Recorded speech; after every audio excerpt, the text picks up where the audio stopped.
할렐루야, 사순절 특별 26일차입니다. 오늘 본문은 창세기 3장 14절에서 15절 말씀입니다. 지금 여러분의 삶에서 가장 힘들게 하는 사람이 누구입니까? 얼굴이 떠오르십니까? 혹시 배우자인가요? 시부모입니까? 직장 동료입니까? 상사입니까? 아니면 선생님? 학교 친구들? 아니면 오랫동안 나를 괴롭게 만든 그 누군가입니까? 그 얼굴이 자꾸 떠오르는 분 계시죠? 그런데 그 사람이 원수가 아니라고 말씀을 드리고 싶습니다. 오늘 본문 창세기 3장 14절입니다. 여호와 하나님이 뱀에게 이르시되 내가 이렇게 하였으니 내가 모든 가축과 들의 모든 짐승보다 더욱 저주를 받아 배로 다니고 살아있는 동안 흙을 먹을지니라. 아멘. 자, 선악과 사건이 끝나고 하나님이 판결을 내리십니다. 그런데 이 순서가 좀 충격적이에요. 하나님이 뱀에게 먼저 심판하십니다. 아담도 아닙니다. 하와도 아닙니다. 뱀이 먼저입니다. 왜 그럴까요? 왜 뱀이 먼저일까요? 진짜 원수가 누구이기 때문이에요? 뱀입니다. 진짜 원수가 뱀이기 때문입니다. 아담과 하와는 유혹을 받은 것이지만 뱀은 뭐예요? 유혹한 장본인이기 때문입니다. 하나님은 진짜 원수를 정확하게 보고 계셨습니다. 그런데 우리는 어떻습니까? 우리는 뱀을 보지 못하고 옆에 있는 그 사람을 봅니다. 오늘 본문 15절 말씀입니다. 내가 너로 여자와 원수가 되게 하고 내 후손도 여자의 후손과 원수가 되게 하리니 여자의 후손은 내 머리를 상하게 할 것이요 너는 그의 발꿈치를 상하게 할 것이니라 하시고.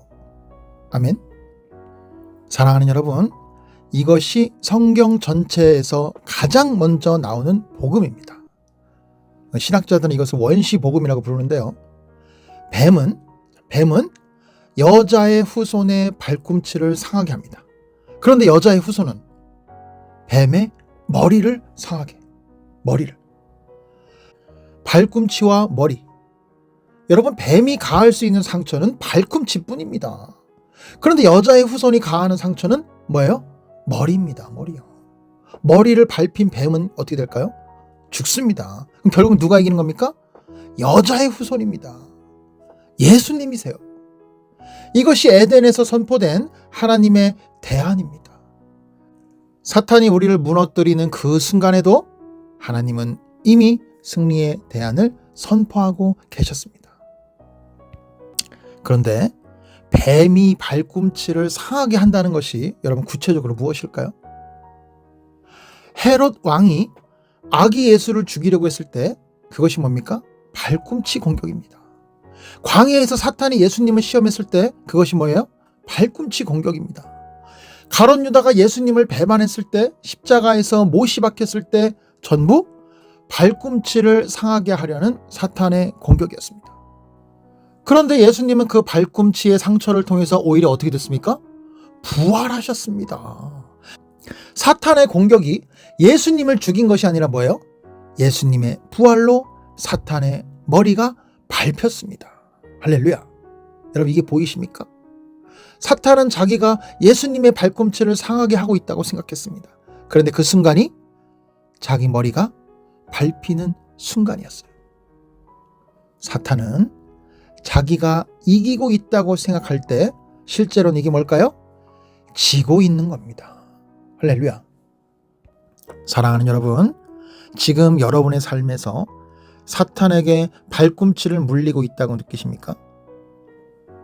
직장을 잃었습니까? 몸이 아픕니까? 관계가 무너졌습니까? 믿음이 식어버렸습니까?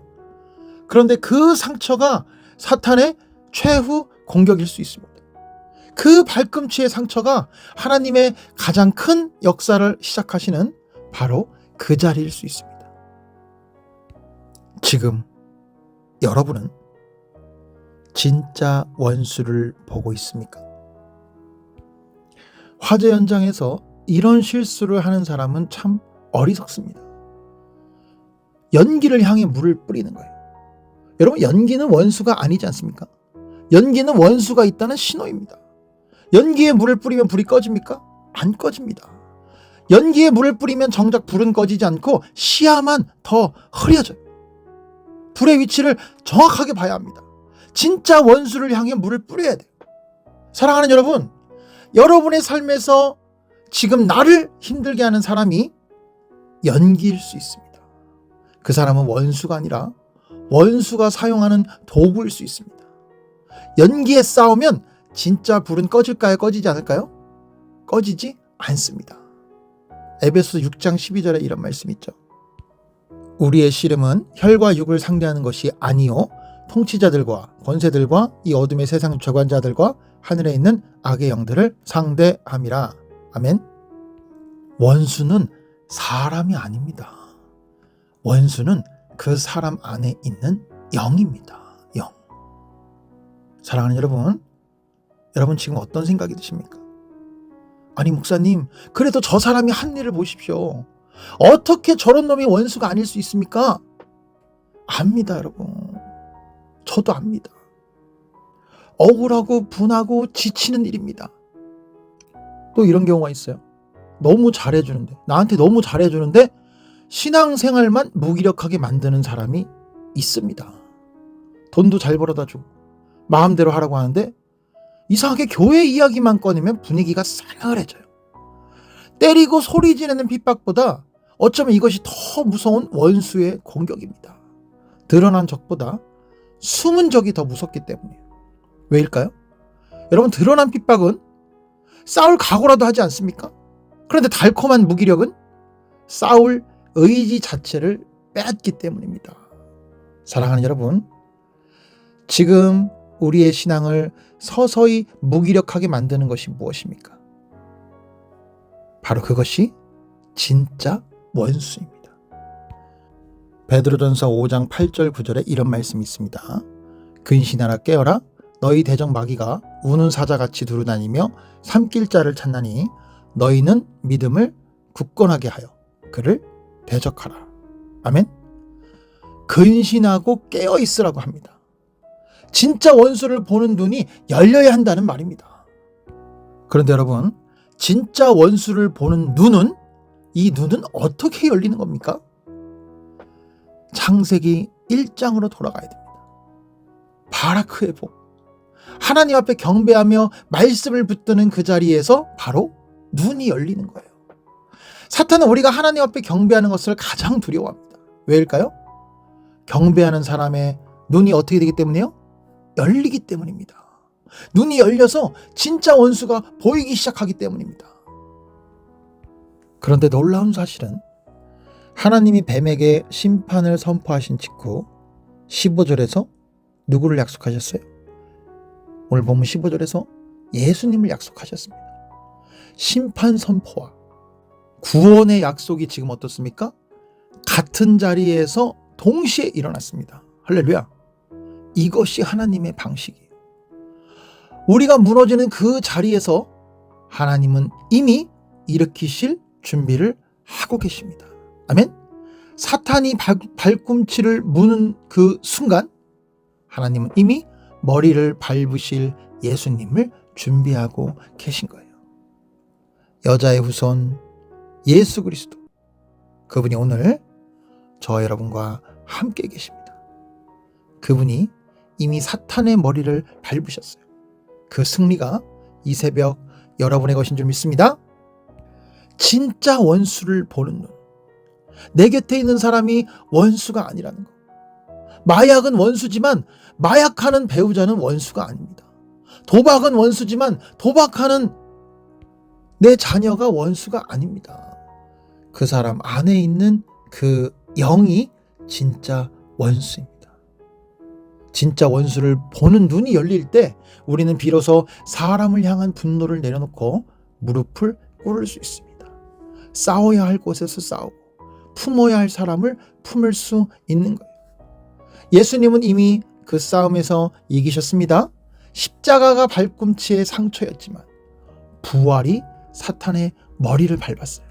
그 예수님이 오늘 저와 여러분 안에 계십니다. 아멘. 눈을 여십시오. 그리고 진짜 원수를 보십시오. 그리고 예수의 이름으로 담대히 서십시오.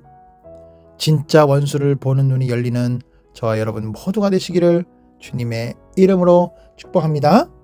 기도하겠습니다. 하나님 감사합니다. 오늘 이 새벽 이 말씀 앞에 섭니다. 주님, 우리가 얼마나 오랫동안 진짜 원수를 보지 못하고 살았는지 모릅니다. 사람을 향해 싸우고 사람을 향해 분노하고 사람을 향해 지쳐왔습니다. 그 사이에 진짜 원수는 우리의 발꿈치를 계속 물고 있었습니다. 오늘 이 새벽 우리의 눈을 열어주시옵소서. 진짜 원수가 보이게 하여 주시옵소서. 사람을 향한 분노가 내려지게 하여 주시옵소서. 그리고 이미 사탄의 머리를 밟으신 예수님의 승리 안에 우리가 서게 하여 주시옵소서. 이 사순절의 남은 날들 근신하고 깨어 진짜 싸움에서 이기는 저와 모두가 되게 하여 주시옵시고, 우리 가정마다 우리 공동체마다 예수님의 이름이 진짜 원수를 무너뜨리는 능력이 되게 하여 주시옵소서. 예수님의 이름으로 기도드립니다. 아멘.